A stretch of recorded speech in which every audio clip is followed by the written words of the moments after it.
রাজ্যে গোমতী জেলায় মৎস্য অধিকর্তার উদ্যোগে গোমতী জেলা পরিষদের কনফারেন্স হলে গত 2024 সালের বন্যায় ক্ষতিগ্রস্ত মাছ চাষীদের মধ্যে আর্থিক সহায়তা প্রদান করা হয়। মুখ্যমন্ত্রীর মৎস্য বিকাশ যোজনা অন্তর্গত মৎস্য সহায়ক যোজনার প্রকল্পে অধীন মৎস্যজীবীদের এই আর্থিক সহায়তা প্রদান করা হয়।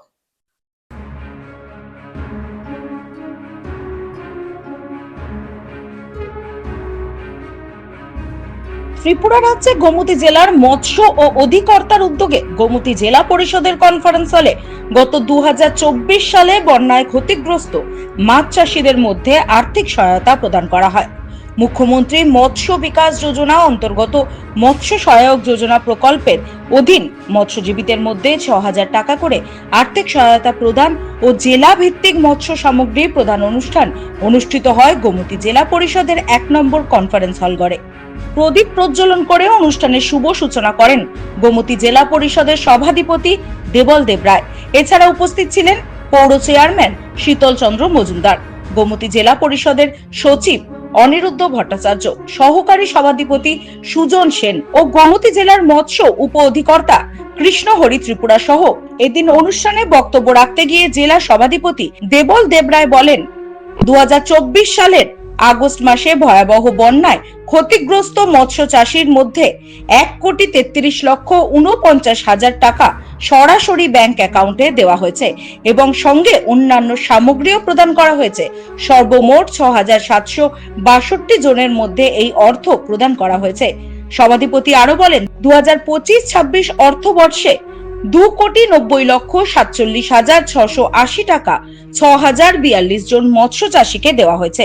রাজ্য সরকার মৎস্য চাষীদের বিভিন্নভাবে সাহায্য করে চলেছে।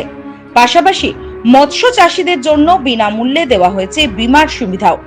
এই অনুষ্ঠানে সকল অতিথিদের হাত ধরে মৎস্য দপ্তর থেকে দেওয়া হয়েছে জাল, বরফের বাক্স ও অর্থ রাশির চেক তুলে দেওয়া হয়েছে মৎস্য চাষীদের হাতে।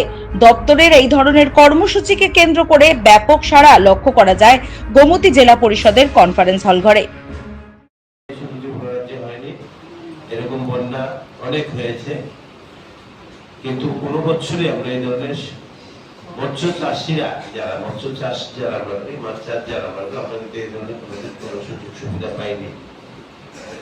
শুধু গোমতী জেলাতে রাজ্য সরকার এবং কেন্দ্রীয় সরকার মিলে 4,23,25,000 টাকা বা আরো একটু বেশি টাকা শুধু আর্থিক সাহায্য করেছেন। অন্যান্য সামগ্রী বাদ শুধু আর্থিক সাহায্য আমরা পেয়েছি আমাদের এই জেলাতে 4,25,00,000 বেশি, যেটা কোনোদিন আমরা আমাদের বিগত দিনে দেখিনি কোনো সরকার এভাবে মৎস্য চাষীদের পাশে দাঁড়াতে। তো তার জন্য রাজ্য সরকারের দপ্তরের যিনি মন্ত্রী সুধাংশু দাস মহোদয়কে এবং কেন্দ্রীয় সরকারকে অনেক অনেক ধন্যবাদ জানাবো যে মৎস্য চাষীদের জন্য রাজ্য সরকার এবং যারা দায়িত্বে আছেন ওনারা চিন্তা করে। তাদেরকে ধন্যবাদ জানাবো এই সভার মাধ্যমে যে আমাদের মতো যারা মাছ চাষ আমরা করি আমাদেরকে সাহায্য করে। পাশাপাশি আমাদের মাননীয়